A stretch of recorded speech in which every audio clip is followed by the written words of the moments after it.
Benvenuti al TG Acea, l'appuntamento settimanale che vi tiene informati sulle attività e i progetti del gruppo. In occasione della Giornata della Terra, Acea conferma il suo impegno alla lotta contro il cambiamento climatico. Grazie a un approccio contraddistinto da una visione di lungo termine, tutto il gruppo lavora quotidianamente per preservare i territori e ridurre gli impatti sull'ambiente, grazie a un mix di innovazione digitale e sostenibilità. In questo modo, attraverso l'evoluzione tecnologica di infrastrutture e servizi, la multi-utility attiva nello sviluppo dei settori idrico, energetico e ambientale collabora attivamente alla riduzione totale delle emissioni entro il 2050 e al raggiungimento degli obiettivi di economia circolare.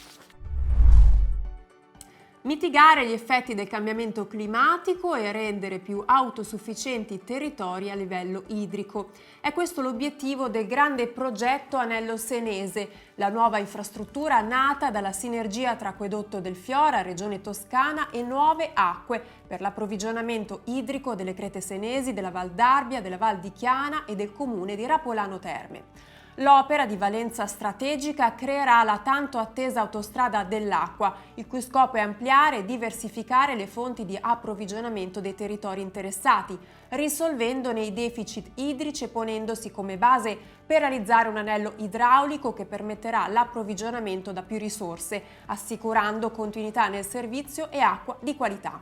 Ascoltiamo le dichiarazioni di Roberto Renai, presidente di Acquedotto del Fiora.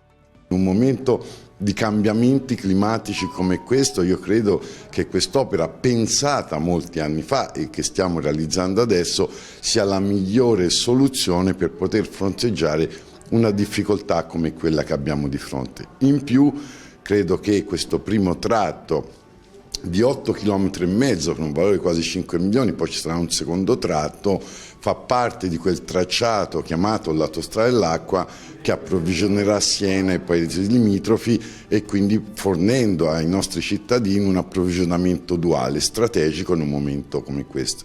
Sentiamo adesso Francesca Menabuoni, AD di Nuova Acque. Questo è un progetto che è nato diversi anni fa e appunto grazie alla programmazione degli enti competenti con la progettazione di Acquedotto del Fiora e anche di Nuove Acque per la sua parte, beneficia già ora anche di finanziamenti del PNRR, quindi è un'operazione di taglia molto importante, di svariate decine di milioni di euro, nata e messa a terra grazie alla sinergia fra gli enti.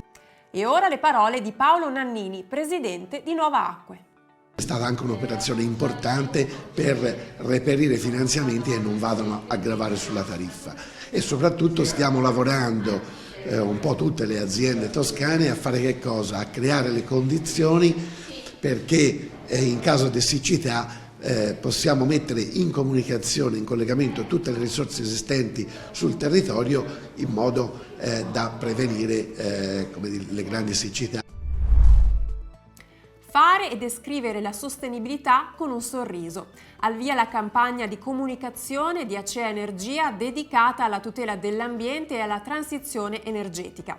Anche quest'anno tornano come testimonial Frank Matano ed Emanuela Fanelli per raccontare con brillante ironia l'affidabilità di Acea Energia. Insieme a sostenibilità e digitalizzazione dei servizi, protagonista della campagna è l'impegno di Acea Energia per la creazione di valore aggiunto per il cliente.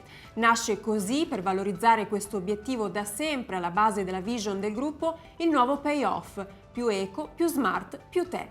Focus della campagna è la promozione della nuova app My Acea Energia, che facilita la gestione della fornitura luce e gas in maniera semplice e smart. Per questa edizione è tutto, arrivederci al prossimo appuntamento con il TG Acea.